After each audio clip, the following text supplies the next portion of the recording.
Buenos días, estamos en la clase de competencia lingüística para el segundo año de educación secundaria, tema número 5. Y bueno, vamos a decir las normas de convivencia, el respeto, el hacer caso a los padres, ¿no? Hacer las tareas, ser muy responsable, ahora, ¿no? Más que nunca, bueno, eh, y bueno, ya protegerse, claro, ¿no? Cuidarse, lavarse. Muy bien, comenzamos. Acentuación especial 2. Vamos de frente a la tildación enfática. ¿Qué cosa será tildación enfática? Es un nombre un poco extraño, ¿no? Dice, tildación o la tilde enfática diferencia la pronunciación de ciertas palabras, es decir, su entonación no diferencia clases gramaticales. O sea que la tilde enfática va a diferenciar las palabras que se escriben igual, ¿no? Hay palabras que se escriben con acento y las mismas palabras también se escriben sin acento, ¿no? Depende, ¿no? Pero dice depende de su entonación. Por ejemplo, ¿qué? ¿No? ¿Qué? Si tú dices, digamos, esa palabra, ¿no? ¿Qué me pasa, ¿no? O ¿qué nos pasa? ¿No? Estás como en exclamación, lleva acento. Pero también si dices, ¿qué tienes allí? Estás en interrogación, también lleva acento. Eso es enfático. Enfático es exclamar o es preguntar. Pero también hay pronombre relativo que, ¿no? Por si acaso, ¿no? O sea, supongamos que decimos, ¿no? He traído un álbum de figuritas, ¿no? Eh, que estuvo muy interesante, ¿no? Entonces, ese que no llevaría acento porque, digamos, es una oración dentro de otra oración y además porque, digamos, ya tiene otro, digamos, eh, otro aporte, ¿no? O sea, da otro sentido a la oración. No es pregunta, no es exclamación, es un pronombre relativo. Y acá tenemos otras que llevan acento como cuál, ¿no? En pregunta, ¿no? ¿Cuál es tu edad, ¿no? Es acento, ¿cómo te va? Acento, ¿dónde estás? Acento. Tilde de ruptura o disolvente, robúrica. Una extraña palabra, vamos a ver de qué trata.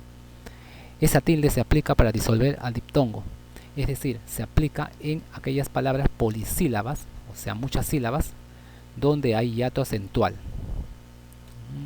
O sea, el hiato, ¿no? La separación de sílabas, ¿no? Dice disolver el diptongo, ¿no? O sea, romper, ¿no? El diptongo, que el diptongo se convierta en un hiato, ¿no? Si analizamos la siguiente expresión, Román tenía tenia, o Román tenía tenia, ya ese para decirlo, ¿no? Tal como está escrito. ¿Qué pasaría si la dejamos así? Simplemente nos confundiríamos. Para que no suceda esto, la primera debe llevar tilde, o sea, esta palabra, para diferenciar de la segunda. La segunda es esta. Entonces la expresión se escribirá de la siguiente manera. Román tenía tenia. Acá tenía, separamos en sílabas, ¿no? Te, ni, a. Tres sílabas, ¿no? Se separó. Es un hiato. La siguiente. Te, ni, a. Dos sílabas, ¿no? Como vemos, ¿no? Una es trisílaba, ¿no? Y la otra es bisílaba, ¿no? Como se digamos, convirtió en esa, ¿no? En esas clases de sílabas, ¿no? Solamente por un acento. Muy bien, vamos a la siguiente. Tildación diagráfica, ¿qué será? Se aplica en la disyunción o para diferenciarla de los guarismos o números y no confundirlo con el número cero. Como vemos, esta grafía, ¿no? Por eso dice gráfica, viene de grafía, o sea, cómo se escribe, di es 2, ¿no? Entonces, ambos tienen una igualdad, ¿no? Digamos, en su forma, ¿no? Son circulitos, ¿no? La O y el cero se parecen, ¿no? En su forma gráfica. Se tilda cuando va entre números o guarismos, o sea, entre números, va a llevar tilde, y cuando va entre números y los adverbios más o menos. Por ejemplo, llevarás 10 o tilde 20 panes. Él tenía 2 o acá tendría que haber un acento, por si acaso anoten el acento, o más oportunidades. Entonces vemos acá las dos clases, ¿no? Entre números y entre número y un adverbio más. No se tilda en todos los casos, bueno, en todos los demás casos, cuando va entre palabras. Ingresaré a San Marcos o a Villarreal, ¿no? Vamos a suponer. ¿Vienes o voy yo?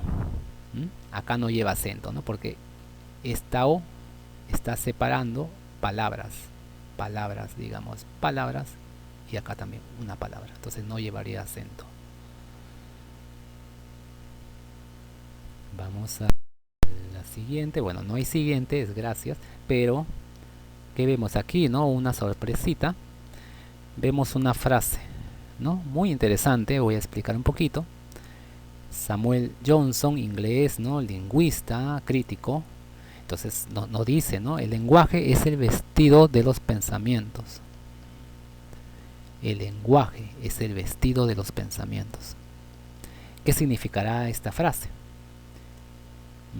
A ver, tenemos que el lenguaje, digamos, es nuestra, digamos, nuestra comunicación, ¿no? Nuestra manera de comunicarnos. Entonces, digamos que nosotros somos, ¿no? Personas, ¿no? De carne y hueso, pero también tenemos pensamientos, ¿no? Y el lenguaje es el traje, ¿no? de nuestro pensar, de nuestra imaginación.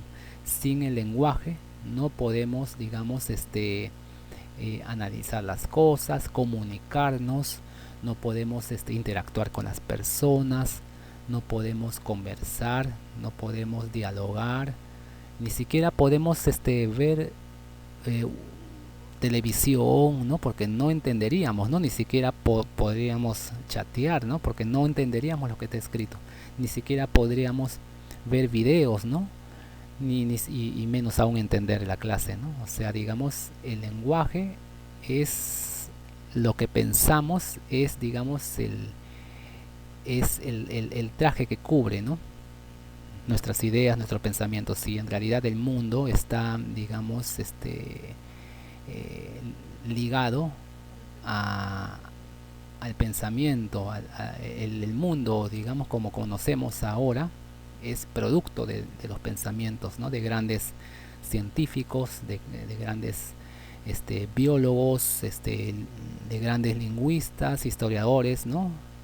Gracias al lenguaje, ¿no? El mundo progresa y seguirá progresando. Bueno, gracias, muy bien, muchas gracias, ¿eh?